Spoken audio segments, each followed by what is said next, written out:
Monsieur Mzour, on a évoqué le volet fiscal, etc. Et il y a une question qu'on se pose.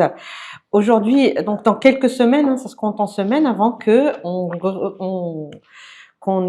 va dire que la machine de préparation de la loi de finances ne se mette qu'on chauffe un peu les moteurs. Et donc, est-ce qu'aujourd'hui, au sein de votre département, est-ce qu'il y a de nouvelles priorités auxquelles on doit s'attendre?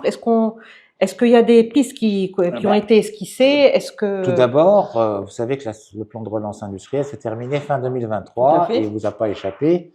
On a finalisé, elle est en cours de challenge, elle est en train d'être challengée au niveau du gouvernement d'abord, avant d'être présentée à qui de droit, pour pouvoir rentrer dans cette nouvelle ère avec un plan stratégique digne de cette nouvelle ère, je l'espère.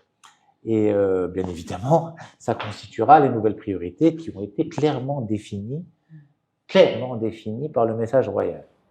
Une nouvelle ère avec comme titre souveraineté, comme objectif principal la création d'emplois pérennes, avec une montée en gamme et priorité au capital humain, et bien évidemment en décarbonant et en préservant les ressources en eau. Donc les priorités ont été fixées par Sa Majesté, elles sont claires.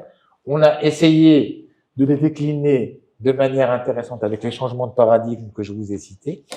Et aujourd'hui, bien évidemment, cette stratégie sera accompagnée, je l'espère, je le souhaite et je me battrai par les budgets nécessaires pour pouvoir la mettre en œuvre. La fiscalité aussi? La fiscalité, c'est pas quelque chose c'est pas un levier avec lequel on joue. La fiscalité est importante dans sa stabilité et dans sa prévisibilité. Aujourd'hui, la fiscalité marocaine est stable et prévisible, notamment pour les entreprises, et nous allons travailler dans ce cadre.